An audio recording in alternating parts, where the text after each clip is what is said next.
Ini adalah salah satu contoh saya yang alhamdulillah bisa bisa terbit di Molekul. Ini jurnal Q1. Nah, dulu judulnya Green Template Mediated Synthesis of BOS Nanohydroxyapatite. Nah, biasanya kalau SLR itu di judul suka ditambahkan titik 2 ya, a systematic literature review gitu ya. Nah, ini apa namanya? Contoh biasanya seperti itu. Nah, ini alhamdulillah judulnya Q1. Dulu SJ-nya 0,71, sempat naik lagi juga ya. Kalau mau lihat-lihat contohnya nanti bisa. Nah, sebelum saya serahkan ke moderator, saya berikan beberapa contoh yang sudah terbit juga. Nah, sekaligus menjawab, ini ada pertanyaan yang relevan. Nanyanya tentang bagaimana kita tahu kalau jurnal itu menerima SLR. Nah, cek Bapak Ibu di jurnalnya ya. Misalnya kita coba ya, ini jurnal yang umum ya, tentang agama nih, religion. Jurnal kalau nggak salah ada. Dia Q1 juga, Prancis. Nah, ini ya yang MDP aja. Kita bisa tahu biasanya dari deskripsi di jurnalnya ya. Kalau MDPI enaknya dia ngasih tahu jenis-jenisnya ya. Tapi ada juga yang harus dicari-cari dulu ya. Nah, ini bisa instruction for, paling enak sih Bapak Ibu cari instruction for author atau guidelines for author gitu ya. Nah, kita cek ini, nanti Bapak Ibu bisa ngecek M-scoop-nya ya. Nah, M-scoop-nya bisa ada template-nya gitu. Nah, di sini biasanya ada tipe publikasi. Apa aja? Ada artikel riset nih. Kalau artikel berarti maknanya artikel riset Ibu ya. Ada review. Nah, kalau review berarti bisa tuh. Nah, bahkan di sini ada menggunakan Prisma. Nah, ini apalagi cocok. Makanya kenapa dulu saya nyari MDPI karena sesuai dengan kriteria yang saya inginkan. Bisa dari situ ya. Atau misalnya kita setiap ngecek itu bisa dari deskripsinya aja ya. Misalnya Bapak Ibu mau jurnal apa, di Scopus gitu ya, atau di Simago, nanti tinggal kita klik aja. Misalnya ini ya, kita cari yang social science ya, misalnya social science itu ini social sciences, terus di sininya social sciences juga. Ini negaranya bolehlah bebas ya negaranya. Ininya jurnal.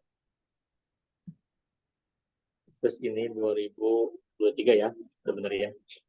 Nah, misalnya ini kan bisa ketahuan Q1 gitu ya. Misalnya kita mau jurnal apa nih? Misalnya jurnal ini Human Relation ya. Human Relation boleh lah ya. Jadi ini coba aja ya. Human Relation. Nah, di sini biasanya ada websitenya nih, homepage. Nah, atau mau langsung how to publish juga boleh. How to publish ya. Nanti kita akan dihubungkan dengan websitenya. Nah, ini kan ada guidance for contributornya ya. Nah, ini kalau misalnya di sini belum ada, nanti harus cek ke deskripsinya, gitu ya. Di Scoop biasanya suka ada. Coba kita lihat homepage-nya.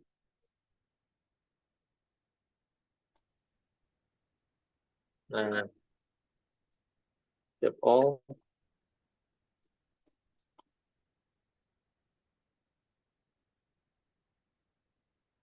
Oke, kita masih punya waktu ya, setengah 12 pas lah ya. Nah, misalnya ini ya. Kalau misalnya Bapak Ibu nggak nemuin ya, misalnya nggak nemu kriterianya, Bapak Ibu bisa lihat contoh di artikel yang sudah terbit. Ini yang paling mudah sih. Dicek, ini kayaknya mah nggak ada semuanya. Artikelnya harus artikel riset, yang berarti nggak bisa, jangan dipilih gitu ya. Atau Bapak Ibu masuk ke Scopus, ini saya udah nyobain nih. Masuk ke Scopus, Bapak Ibu masukin kata kunci systematic literature review. Saya dapat 1066. Nah, ini berarti jurnal-jurnal yang artikel-artikel yang sudah terbit di jurnal yang menerima systematic article review kan. Nah, tinggal nanti disesuaikan aja bidang-bidangnya. Nah, ini ada review of education, ada ini nama, kalau yang ini nama jurnal ya. Ini nama jurnal, source to nama jurnalnya, kalau dokumen title ini judul-judulnya ya. Nah, gitu. What question. Nah, banyak lagi dan seperti itulah, Ibu ya. Nah, coba saya respon lagi yang ada di chat dulu ya. Bagaimana cara tahu kalau berbayar atau tidak? Tinggal lihat di APC ya. Uh, Artikel processing charge atau author fee. Nah, itu bisa di website Bapak Ibu ya, tinggal cek websitenya aja ya.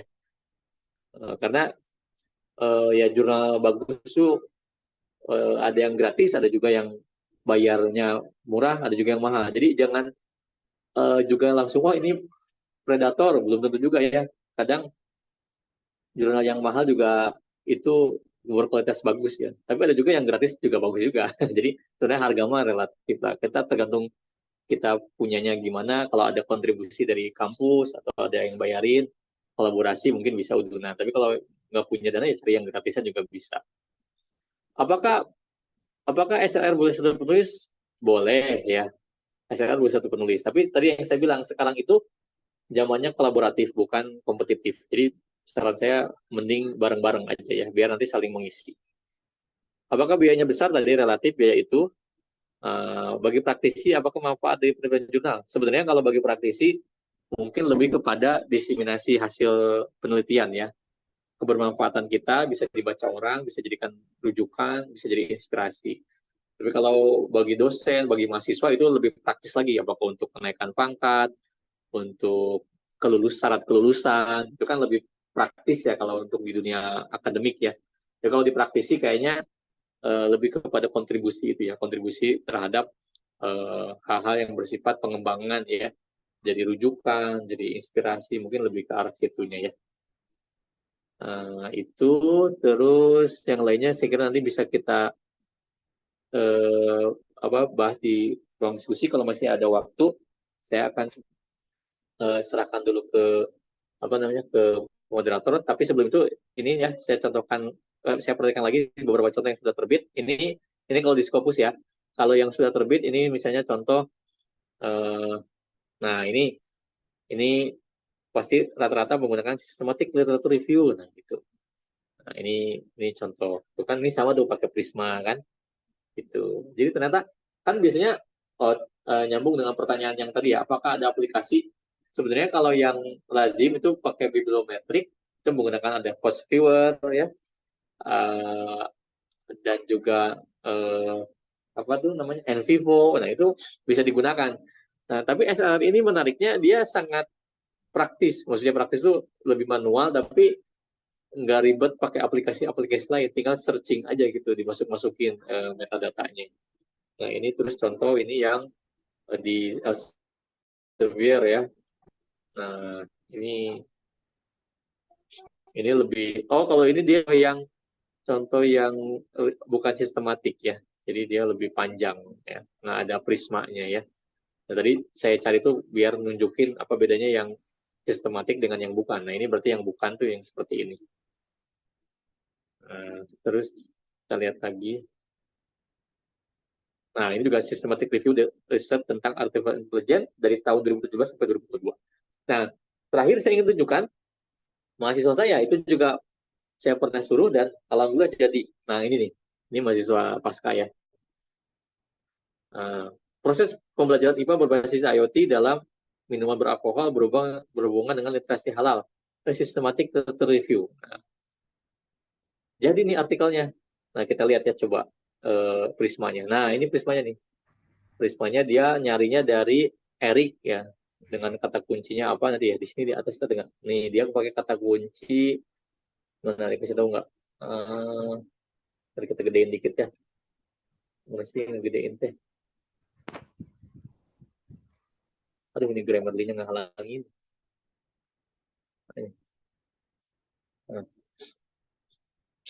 Nah ini dari Eric, Sains Direct, PubMed, dan LDPI. Dia dapat beberapa artikel, 135 totalnya. Nah, lalu di total dia hapus ya, ada yang duplikat 67 katanya, tidak relevan 181, yang sifatnya review atau ulasan. atau hanya prosedur itu 33 dan 11. Jadi yang di screening itu dia dari 435 jadi 143. Dari 143 direduksi lagi karena ada artikel yang tidak lengkap. Oh, alasannya tidak tersedia teks lengkap, lalu tinggal compatible, dia kurangi lagi jadi 8, 12 kurang 4 jadi 8. Jadi dia hanya ujungnya hanya mereview 8 artikel saja. Nah, barulah setelah itu disajikannya tabelnya, terus gambarnya gitu ya. Nah, selebihnya ini hanya sebenarnya bukan merangkum ya, jadi memberikan perspektif terhadap apa yang sudah terbit. Nah, ini contoh aja yang berbahasa Indonesia ya, yang dilakukan oleh mahasiswa saya, ternyata bisa juga mahasiswa. Dan ini nanti digunakan untuk setelah terbit bisa jadi syarat, padahal belum eksperimen gitu ya. Syarat lulus maksudnya. Terus yang kedua bisa juga nanti buat bahan bab 2 gitu. Nah, dan kalau dosen kan namanya jadi ke bawah juga karena nanti ikut berkontribusi juga nge-review dan sebagainya gitu ya. Boleh minta contoh artikel? Boleh ya. Yang saya tadi sudah, nanti di materi ada linknya ya, Bapak Ibu tinggal tinggal klik aja. Nah ini nih, sorry. Nah ini ada linknya, nanti bisa diperlihatkan, coba ya yang PDF-nya ya. Gimana sih? Nah ini.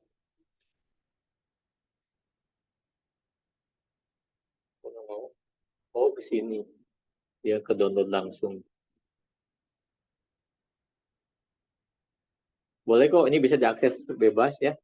Nah ini bisa di contoh yang saya ya. Jadi dulu saya totalnya berapa tadi ya? 232, 12, 13. Reduksi akhirnya 10 yang saya review. Nah, ini gambar-gambar ini ada yang saya modifikasi kayak gini misalnya. Ini keuntungan green synthesis. Ini saya adopsi dari referensi ini 20 gitu ya. Jadi nggak semuanya saya buat dari awal. Nih saya ada yang gambar ulang juga dan diperbolehkan ternyata oleh jurnalnya ya. Nah, kayak tabel-tabel. Kalau tabel ini saya nyusun sendiri ya. Sumbernya apa, metode sintesisnya gimana ya, keuntungannya gimana. Nah, lalu ini gambarnya saya redrawn ya, saya adopsi dari gambar orang lain dari referensi nomor 24 dan 25 ya. Nah, ini mah contoh aja ya. Kalau yang kimia mungkin nyambung, tapi kalau yang non kimia nanti bisa cari contoh yang lain. Tapi setidaknya sistematik cara penyajiannya sama seperti itu. Dan biasanya artikel review ini Bapak Ibu dapusnya harus cukup banyak ya. Jangan 20 gitu, 15. Kemarin saya berapa ya? 85 ya. Makanya kalau nggak pakai alat bantu, reference manager, seperti Mendeley dan sebagainya, itu agak rumit, agak susah. Nah, kemarin di tugas mahasiswa itu, saya juga minta untuk menuliskan pakai alat bantu apa aja. Nah, ini mereka nuliskan ya. Karena kan sekarang udah zaman AI ya, Bapak Ibu ya. Zaman AI bisa digunakan. Nah, yang pertama dia pakai Mendeley katanya. Terus pakai Deep L ya, itu dia bisa untuk parafrase juga bisa. ChatGPT juga bisa digunakan untuk mencari ide. Quillbot untuk parafrase juga untuk parafrase. Terus ya ditulis ya untuk membantu agar lebih cepat. Kalau bahasa Inggris biasanya pakai Grammarly untuk ngecek spelling grammarnya dan sebagainya. Itu ya Bapak Ibu. Nanti kalau ada waktu boleh tanya jawab. Kalau enggak nanti mungkin akan difasilitasi oleh panitia tentang kelanjutannya biar nanti bisa ada kelas lebih intensif untuk dipandu lebih jelas tentang bagaimana membuat artikel review ini.